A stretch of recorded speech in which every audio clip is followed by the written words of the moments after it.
night. That tonight's gonna be a good night. Loyal Young Turks, we've got a lovely Christmas week ahead for you guys, including today.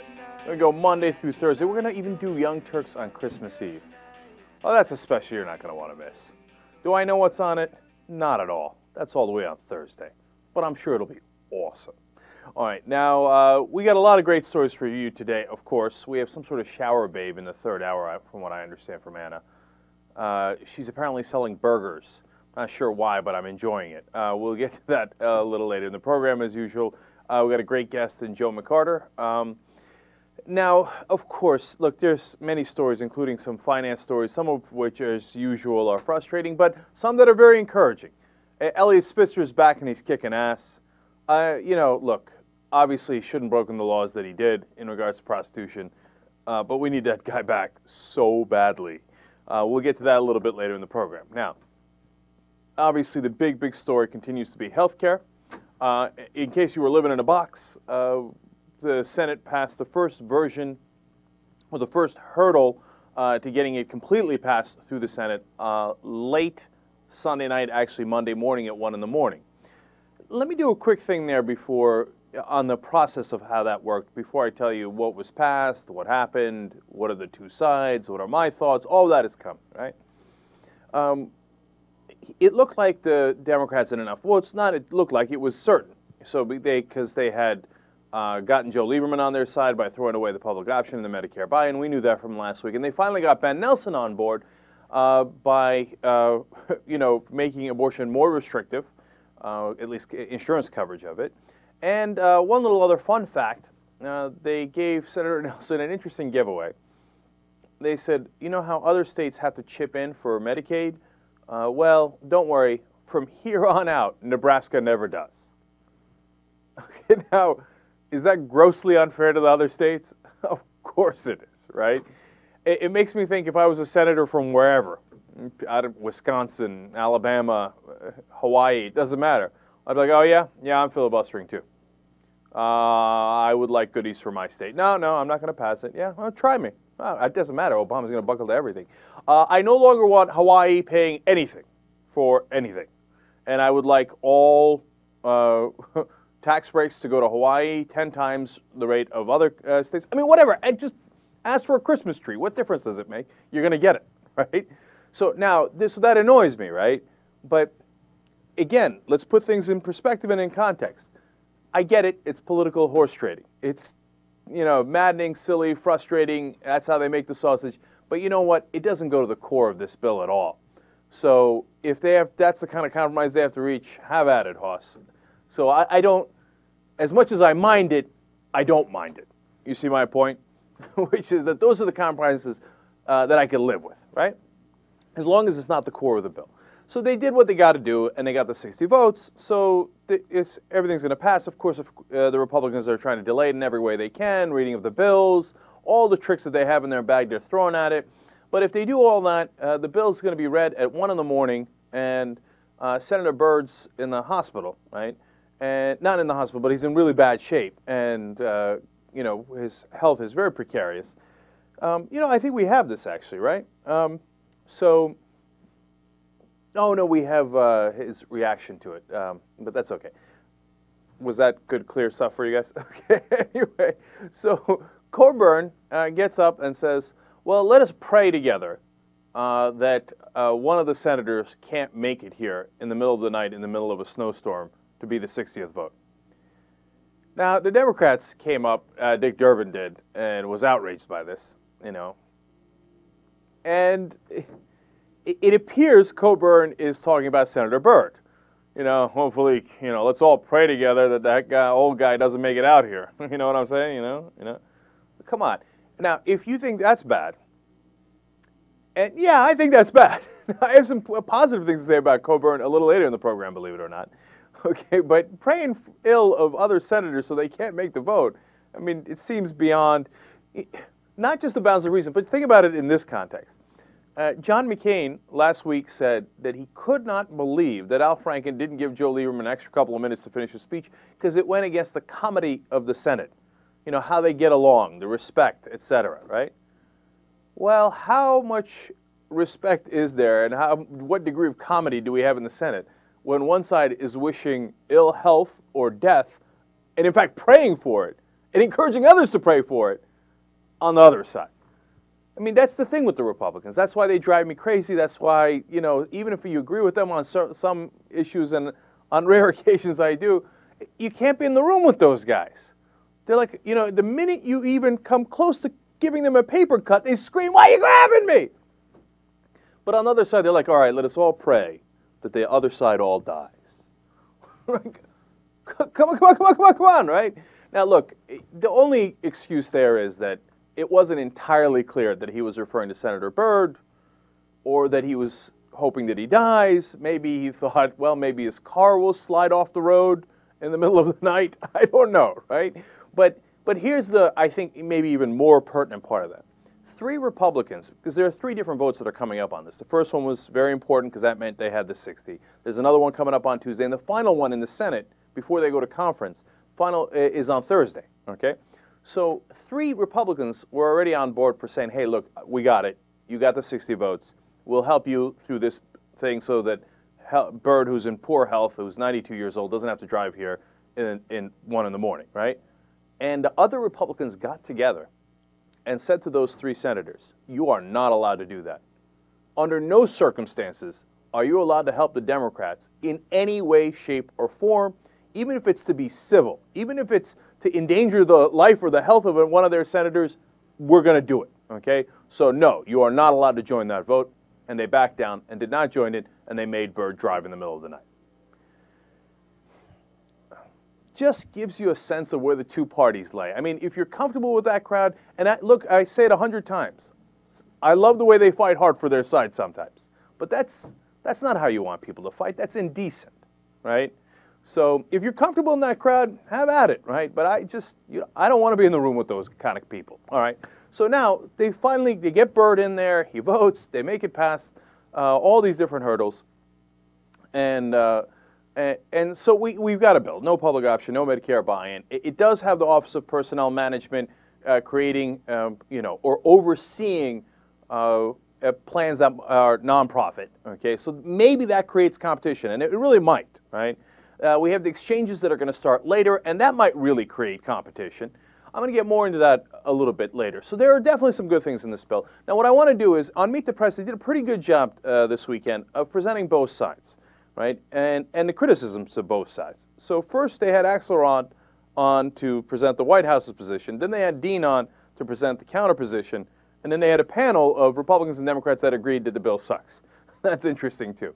So first, let's go to the Obama position. Let's go to Axelrod describe one part of the bill here. Let's go with clip number 4.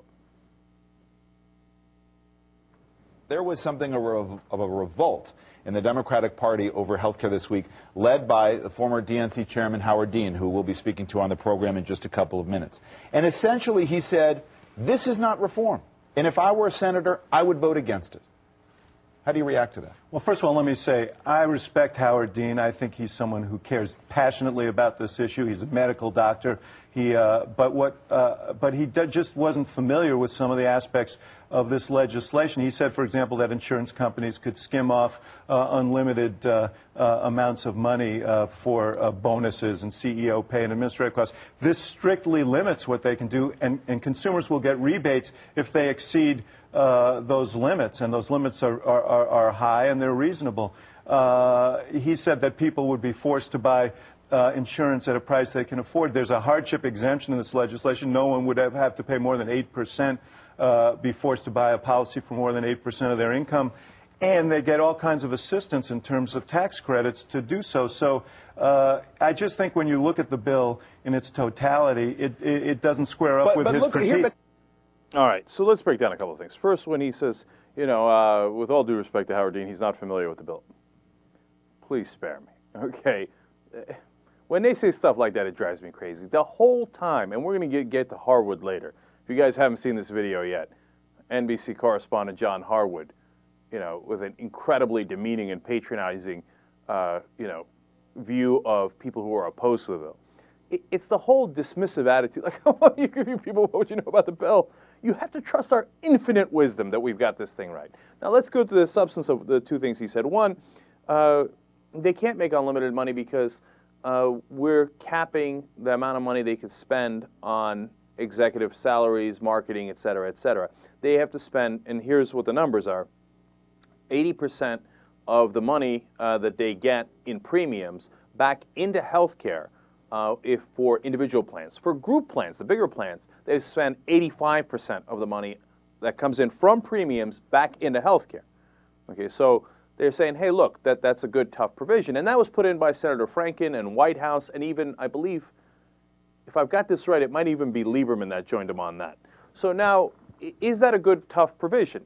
It seems so, but when you break it down to the two problems with it, they're significant. Now, here's the problem. So one, right now, companies put in about 81% on average, industry average, of the premiums back into healthcare. So when you say we got really tough on them and we made it 80 or 85%, well, you didn't really improve it that much. When Senator Franken proposed it, it was at 90%. Okay, well, that would have been much tougher. But when you bring it down to 80% for individuals, or even 85% for the groups, it's not that much tougher than what they have now. In fact, since it's at 81%, the 80% is actually worse. It allows them to take more profit home than that industry average is now. So that's not as great as it sounds. The number two problem is something that R.J. Eskow pointed out initially, at least as far as what I saw, and I think is a very, very good point. It gives all the wrong incentives, because if you could only take home, whether it's 15 or 20% in basically profits and salary, et cetera, well, it gives you an incentive to make the pie larger. So if you can take home 20% of $100, well, you're only taking home $20. If you take home 20% of $200, well, then you're taking home $40. Okay, so what that means is that gives the companies incentives to inflate prices, so that they say, well, what could I do? The prices were so high, and then I took 15% of it or 20% of it, and I got more money. And that's the incentive we don't want them to have. The problem is they can game the system in 100 different ways as long as you leave the system where we get health care from private insurance intact. Okay, now as far as no one has to pay more than 8% of their salary, one, I've seen different numbers on that, so I don't know if Axelrod's numbers are right on that. Number two, that might be helpful. I'm not a black and white guy who says, oh, okay, if I decided that I'm against this bill, 55 to 45 or 60 to 40, that everything in the bill sucks. No, that's not true. That might be a positive part of the bill. But again, it's regulation. It doesn't really fix the overall system. What it does is present another roadblock that private insurance has to figure out a way to get around. But it might be positive. All right, so now let's go to the second part of Axelrod's criticism of liberals that are mad at Obama. And in the end here, listen carefully to what he's almost plainly going to admit, based on a pretty good question by David Gregory. Let's watch. Here's the issue. Look what liberals say is, look at what you gave up along the way. Medicare expansion, a public option. And then go back and look at the president's performance when it came to getting this compromise versus how he campaigned for health care as a candidate. And I've got a few of the bullet points of campaign promises made, that there would be universal coverage when it came to getting health care. He opposed an individual mandate, which of course is part of this bill. And he indicated this would be paid for by rolling back Bush tax cuts. There is not universal coverage here. The individual mandate is in there. And in fact, there are a slew of taxes that are part of this legislation, including on the Cadillac plans that a lot of union members hold. So can't you understand that the left in this country says, hey, this is not how you campaign? No, David, here's what I see. What I see is a bill that will afford 31 million people who don't have insurance today a chance to get it. It will help small businesses who can't give their employees a chance to get it. It will help people who have insurance so that they have the power in their relationship with their insurance companies. It will reduce, the president talked about reducing this inexorable rise in premiums and in the cost to our budgets. It will do that. It will improve care.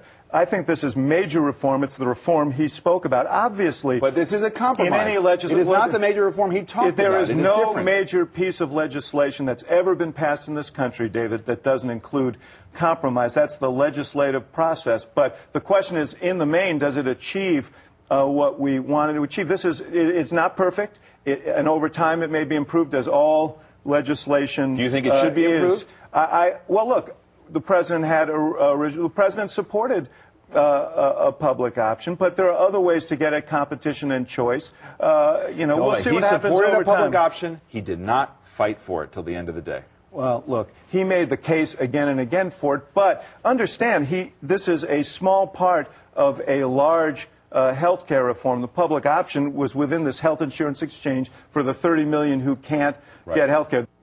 Did you get that admission at the end? He says he didn't fight for it, and Axelrod says, well, yeah, that's kind of true. Okay. I mean, you didn't have to read between the lines very much. He didn't adamantly deny that. Well, he can't, because we now have clear evidence when Joe Lieberman was asked, hey, did the president ever pressure you to put a public option or to vote for a public option or a Medicare buy-in into this bill? Joe Lieberman unequivocally said, no, I never got pressure from the White House. And in fact, they had a meeting, Harry Reid, who was pressuring him, Joe Lieberman and Rahm Emanuel at the White House. And Lieberman says Rahm Emanuel said almost nothing during the meeting and certainly didn't say anything about the public option or the Medicare buy-in or pressure him at all. In fact, Harry Reid had been pressured by Rahm Emanuel before the meeting to accept what Joe Lieberman said. So by the time they came into the meeting, Reid had already buckled because the White House was on Lieberman's side. Now, for those of you who think, hey, you know what, the bill's great, good, maybe not great, but good, I'd rather have it than not, that's a perfectly legitimate opinion to have. Okay, I might not agree, but I get it, and there's good arguments to be made there. For those of you who say, no, you don't understand, Barack Obama did fight for the public option, you're just flat out wrong. The facts do not support that in any way, shape, or form, nor do they even defend that position, as you can see there. Okay? And as every insider report says, no, they never fought for it. And the reality is, they didn't want it. They never wanted it, and you saw it there. They agreed with Lieberman's position. Now, can that come back to bite him? I say yes, I think it could. If you don't think so, that's fine. That's, again, a perfectly legitimate opinion to have on it. But what is not a legitimate opinion is, oh, Obama was a lion. Oh, he was a fighter for that public option, but it just barely didn't happen. No, that was not the case. All right, now, final thought on that little exchange there is that, Gregory was pressuring him in the earlier part of that on, here's all the compromises you made. Axelrod's right. You got to make some compromises. You're not going to pass a bill of this magnitude without making compromises. I get that. Everybody gets that. The question is, what do you compromise? So Obama promised in the campaign that there would be no mandates. Now, it turns out there is mandates. Now, there was a very good logic in saying that there should be mandates. So if he changes his position on that or buckles on that, I get it, right? But the reason why people are so mad that he buckled on the public option or Medicare buy-in is that was the one thing that actually challenged the system, that challenged the underlying structure of how we do insurance in this country. So when you have a core compromise like that, and you never even fought for it, in fact, all indication is that you fought against it behind the scenes, well, then people have a right to feel, maybe betrayed is too strong a word, let down, certainly, lied to, yes. So it's always, don't buy into the straw men of people who say, oh, well, there's always compromise. Of course there is. The question is, do you compromise something on the periphery, something we're uncomfortable with but can live with, or do you compromise the core of the bill? And unfortunately, in this case, I think they might have done the latter. All right, now when we come back, Howard Dean replies, and then a roundtable where magically I agree with the Democrats and the Republicans. Young Turks. Gonna find you and make you want me. All right, back on TYT. Here we are, ready or not. Come on. All right, so let's go to Howard Dean. He's on Meet the Press as well. He's going to respond to some of what Axelrod said and make some, in my opinion, some undeniable points, some okay points. Let's find out which one is which. Let's go to clip number 1 first. Here's the major problem, David. We have committed in this last week of unseemly scrambling for votes, we have committed to go down a path in this country where private insurance will be the way that we achieve universal health care. That means we're going to have a 30-year battle with the insurance industry every time when we try to control costs and try to get them to do things. It is not a coincidence, David Gregory, that insurance company stocks, health insurance company stocks, hit a 52-year high on Friday. So they must know something that the rest of us don't. I think that's a big loss. And the bottom line is, in an unseemly scramble for votes that have nothing to do with long-range public policy, we have really essentially cut out the idea that Americans will have a choice of a different kind of insurance system. The same kind of insurance system people over 65 have, the same kind of insurance that veterans have. A lot of us would have liked to have that system because it's so much more effective and, frankly, so much more satisfactory than what we see in the private insurance sector. Without the public option, is your position say no to the bill? My position is, let's see what they add to this bill and make it work. If they can make it work without a public option, I'm all ears. I don't think that's possible. All right, now there it is. He hit the core of the problem, and that's every time I watch I wrote something about this, and then I watched Dean, and I was like, took the words right out of my mouth. I hadn't published it yet, so it's not like he got the idea from me, obviously, right? But that's why that's why we like the guy, because he speaks for us. He does. So what's the core of the problem? And the core of the problem of this bill is that it leaves private insurance intact. It leaves our system of getting health care in this country through private insurance. Why is that a bad thing? Because we feel that the sword of Damocles is hanging over our head at all times. Are they going to deny us care? If I get sick, are they going to pay for it? Are they not going to pay for it? Which parts are they going to pay for? Which parts are they not going to pay for? Now, why are we all so worried to death over this thing, sometimes quite literally? It's because their job is not to take care of you. Their fiduciary responsibility to their shareholders, et cetera, is to make as much money as possible. How do you make as much money as possible? Well, obviously, to some degree, deny you care as much as possible, as much as the law allows them, right? And to charge you as high a rate as the law and the markets allow them. They make money by taking more from you and giving you less. That's what's fundamentally wrong with the system. Now, in other areas, whether it's, and we've talked about this a lot in the past, whether it's sneakers or TV or Doritos, other parts of the capitalist system, that's fine. There's competition, there's interplay, it all works out. But when it's your life on the line, whether it's the fire department, the police department, or health insurance, it's not fine. It's killing us, quite literally. So there are some good things in this bill. You know, and I just wrote about this, and I said, look, fee-for-services is the system that we have now, where you say, all right, I'm going to pay you for that x-ray, and I'm going to pay you for that CAT scan, and I'm going to pay you for that doctor's office. It gives incentive to the whole system to inflate costs, to give more services so they can get recompensated for it. That's wrong, and there are things in this bill that try to address that. Might that work? It might. That's why I think, well, I'm encouraged by that part of it. I'm not positive it's going to work, but it's possible, right? And then there are parts of the bill that address other underlying problems in the healthcare system. But the one part it does not address is, in fact, it goes in the wrong direction. It says, you know what, we're going to make the private insurance companies larger and stronger because we're going to funnel 30 million new customers to them. Now, when you go to reform that system later, after you've made them that much larger, you're going to have that much a bigger problem reforming it. So that cancer has not been addressed. That's what Dr. Howard Dean is talking about. That's why he's right. So in the end, although there are some good portions of this bill, like what I call Band-Aids, subsidies, for example, right? They say, hey, you know what? I know a lot of people can't afford this, but we're going to present subsidies to those people so that they can afford the ever-increasing premiums. That's great, but in the short run, at some point, we're going to run out of those subsidies. And the Republicans and everybody else are going to come back and say, oh, we got a big deficit, and you know what, we can't afford those subsidies anymore, so the poor people and the middle-class people, they're on their own. Now they have to pay those huge premiums on their own without the help of the government. What do you do when they run out of subsidies? And you think that the private companies aren't going to take all those subsidies as quickly as they possibly can and then turn around and go, all right, give me more. Of course they are. They're structured that way. That's the problem. So there are some Band-Aids, and they do reforms, some regulations, etc. But there's 100 ways to get around the regulations. So, hey, you know what? They can't deny you for pre-existing conditions anymore. But they can charge you 50% higher premium.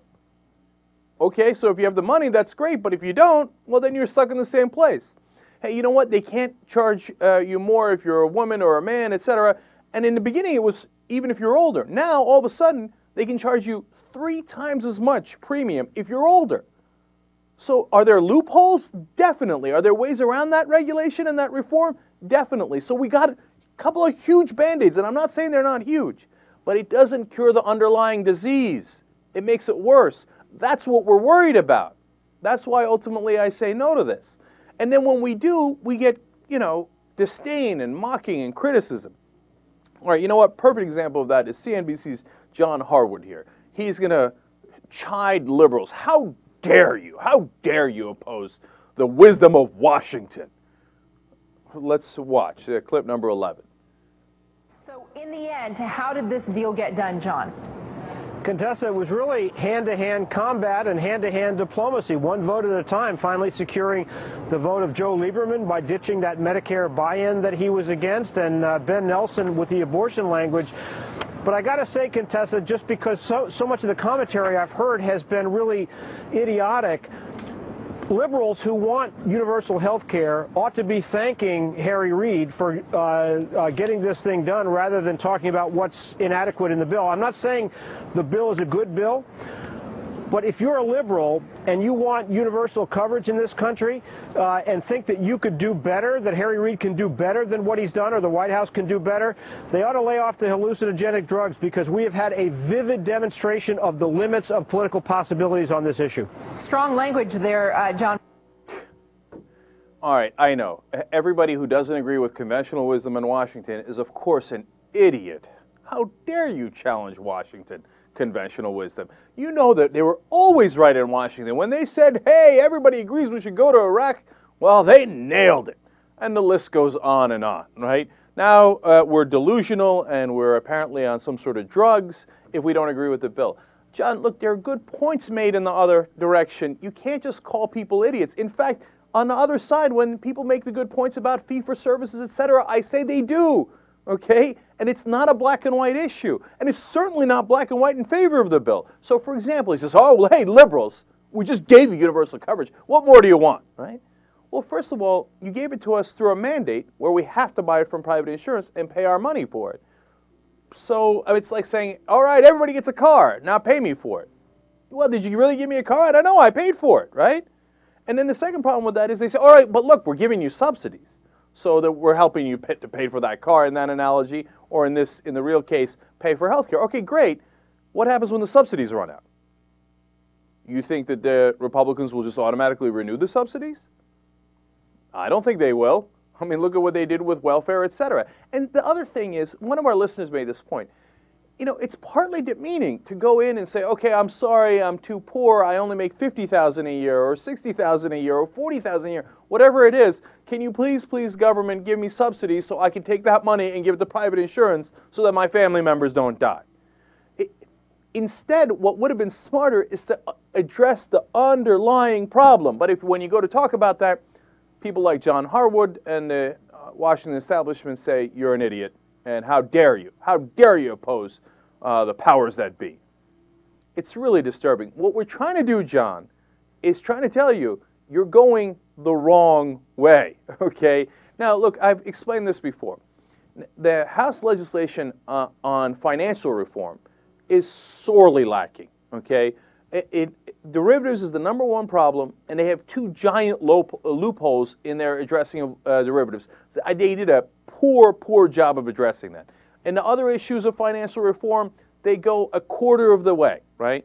But I'm not against the House bill on financial reform, even though I think financial reform is more important and more urgent. Why am I not against the House version? Because, yes, if we have 100 miles to go, they've gone about 5 miles.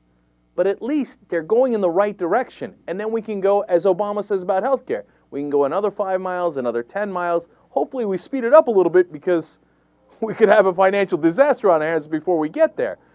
But at least they're going in the right direction. Now, when you bring me this health care reform bill, say, hey, pass it, you're an idiot if you don't pass it, because at least you're getting universal coverage. I say, I know, but at what cost? At the cost of making the current broken system stronger. So I'm not going 5 miles this way or 25 miles this way. I'm going in the wrong direction. So it's going to take me more time to pull you back to where we were. That's what we're upset about. Now, you guys know I love this clip, for those of you who've been watching this a long time. It's from Planes, Trains, and Automobiles. John Candy and Steve Martin start heading the wrong way. So in this analogy, Steve Martin is Barack Obama. John Candy is Rahm Emanuel. Okay, and we're the guys in the car, Howard Dean, Jane Hampshire, Young Turks, etc., telling them, you're going the wrong way. And they think we're crazy. This is the perfect analogy for this. Let's watch.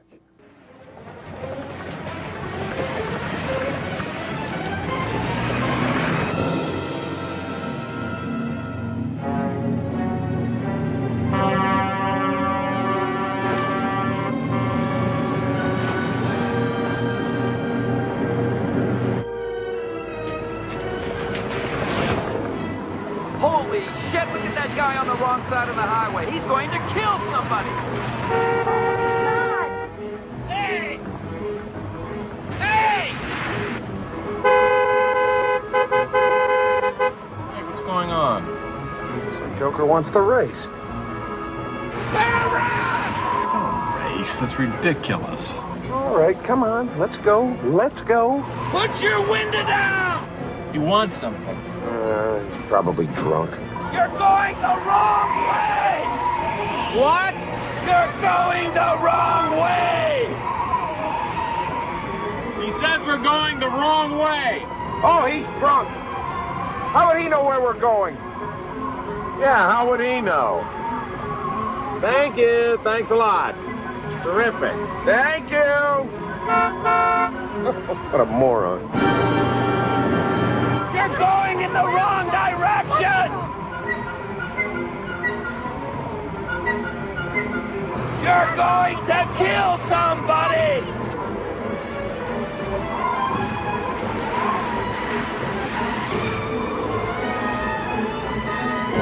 You're going the wrong way!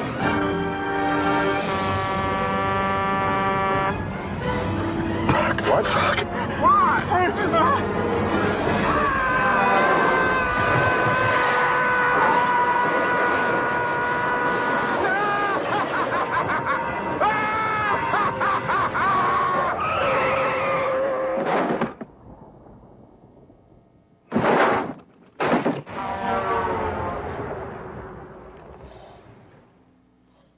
That's what we want to avoid.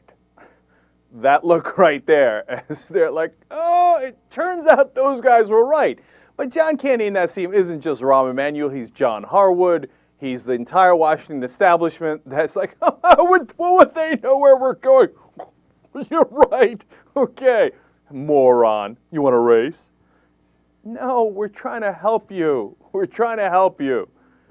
But you're not listening. So you can unfortunately look forward to those two 18-wheelers coming in your direction.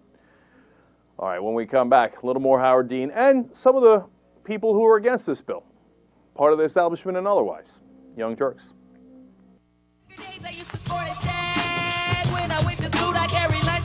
All right, back on the Young Turks. I want to give you a couple of more examples of what I'm talking about before we go to the next Dean clip, which I think is very good. Rahm Emanuel told the Wall Street Journal that there's nothing to worry about with the left, that they're under control, and that they don't have to give anything to the liberals because they're all going to vote for it anyway. Here's one of the quotes. There are no liberals left to get, meaning they're all going to vote for us, and we don't have to worry about appeasing them through policy or anything else.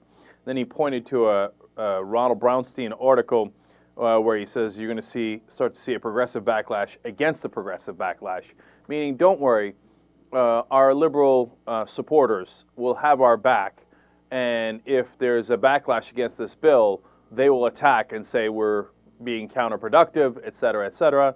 And to some degree they have. And I guess Rahm Emanuel was right. If he sends out his minions to do that attacking, he guards against people who are trying to legitimately criticize the bill. We don't have bad intentions, but Rahm Emanuel thinks he could just boom, flick us off and say, yeah, whatever, man. Yeah, there's no liberals left to get. You don't have to worry about them. Okay, well, what are you going to do? It is what it is. And until liberal senators say, no, I'm not going to vote for this, it'll always be that way. When the press goes to Rahm Emanuel, he'll always say, left? We don't have to give the left a damn thing. And he'll be right. So that's up to the liberal senators if they're going to step up and say at some point, no go on this, or if they're not. All right, now, Howard Dean, in that last clip we played you in the last segment, mentioned that stocks were at a 52-year high. He misspoke. It's at a 52-week high, which means that it's the highest it's been in the last year from this date. So that's a common way that they refer to stocks, 52-week high, right?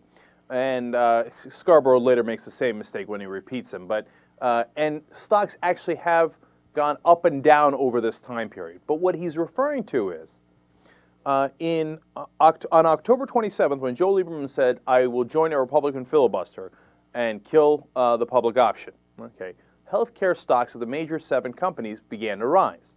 Now, in that time, the NASDAQ composite only went up 1.4%, and the Dow Jones only went up 2.3%. So you have a context.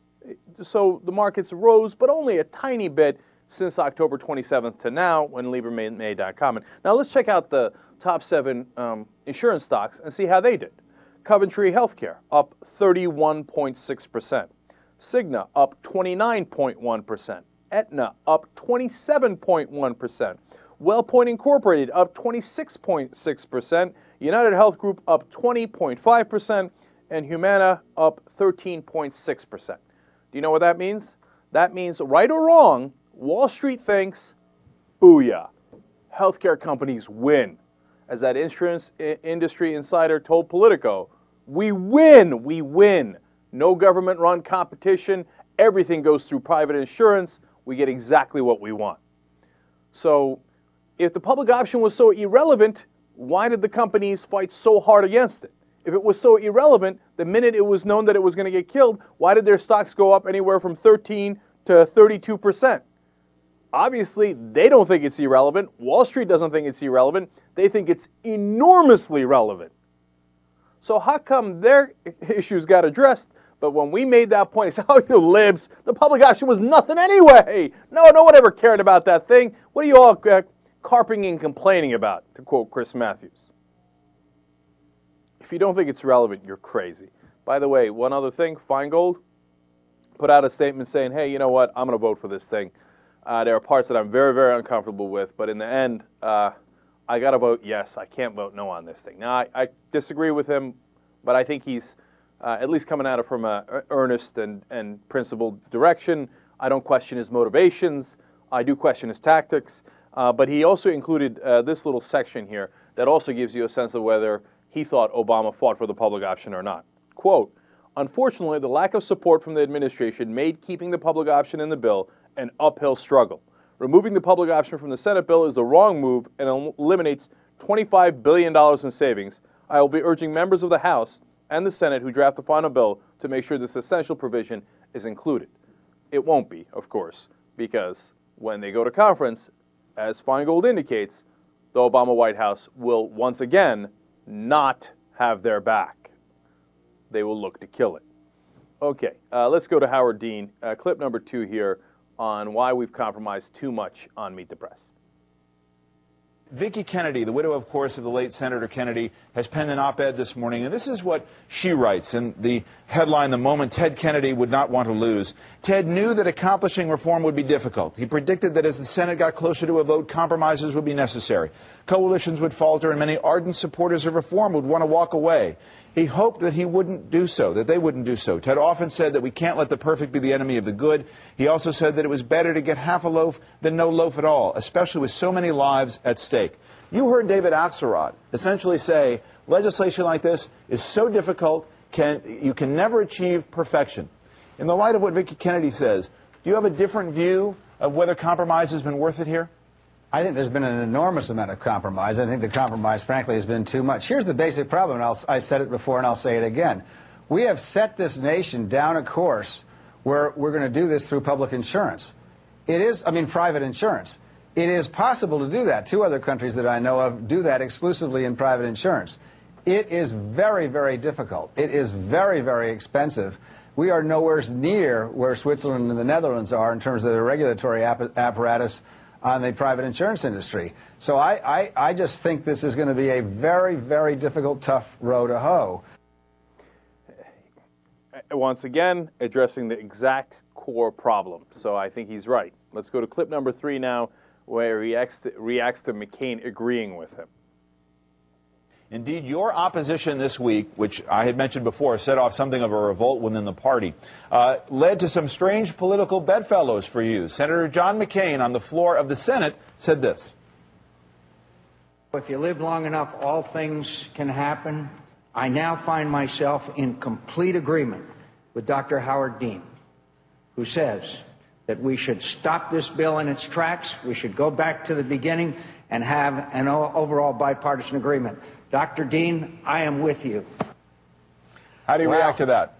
I think, the Republicans' behavior has been reprehensible. They haven't lifted a finger. They have really put their party in front of their country here. They could have made this bill a better bill, but they chose just to kill the bill because they thought they did do that for political reasons.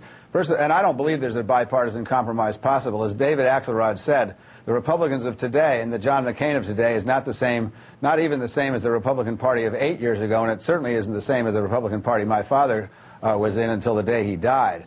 So, I respect John McCain.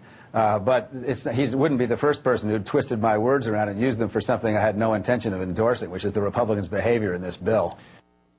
Oh, damn. So he wasn't playing around there. And is McCain acting in good faith there? Okay. Look, from time to time, I give 2 guys on the Republican side credit for doing the right thing. And very rarely, sometimes Grassley will, which is unbelievable, I know. Oftentimes not, but from time to time. And, every time I see Republicans acting in good faith, I sound the alarms because I'm amazed by it, and I like to point it out, right? And McCain does that sometimes, and believe it or not, Coburn does sometimes, right? And we'll have a clip on that a little bit later in the program. But this is not one of those times, okay? Let me give you another McCain clip to give you a perfect example of that. He was on Good Morning America. I believe they're going to present a Stabenow clip for him to react to. Let's go to video number 7. I think that there are areas that I can continue to work with him. Oh, no. But his campaign promise on health care reform, which I believed, was that we would sit down and negotiate together, Republicans and Democrats. We didn't. He said he'd have the C-SPAN cameras in the room. Now, I know there's campaign rhetoric, but this was behind closed doors. The Republicans were never brought into the negotiations, and this is what you get. A split country with the American people opposed to what we're doing and opposed to us. Stabenow was in another clip. Okay, so he's saying there, look, he never brought us into the process. That's an absolute lie. I mean, Obama reached out to the Republicans over and over and over again. The Finance Committee bill, which came the closest to being the final version, was done by 3 Republicans and 3 Democrats, or they tried at least. The Gang of 6 did with 3 Republicans and 3 Democrats. Why would you do that when you have an overwhelming advantage of Democrats in the Senate? They voluntarily made it 50-50 when they have a 60-40 advantage. And every time they reached out, the Republicans said no, no, no, and they acted in complete bad faith.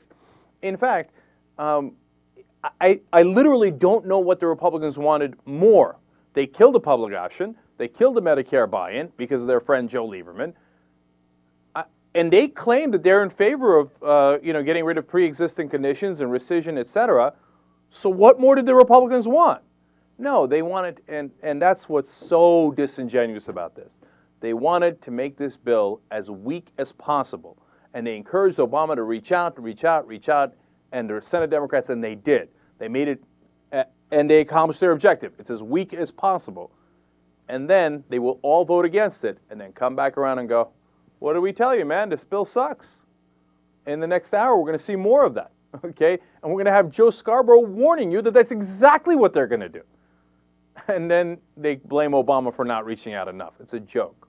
The only slightly good news here is this. Tom Harkin said something interesting. He said, well, the public option is going to be revisited later. Now, don't get too excited. You know, I'm certainly not going to get too excited because how are they going to revisit it if the Obama White House is not in favor of it, right? But look, if they pass this bill and then 6 months later, a year later, 18 months later, they come back around and go, okay, great. Now we'll pass the public option through reconciliation where we only need 50 votes plus the vice president. Well, that I could live with. That would be excellent, right? Okay, then I'm still not in love with the bill or the two bills in that case, but hey, you know, that's the kind of maneuvering I can get behind. Are the Democrats going to be that strong? Not a good one, not a good one. The problem is you need the White House, and the White House doesn't want it. How did we get stuck in this situation again? All right, let's come back, Young Turks.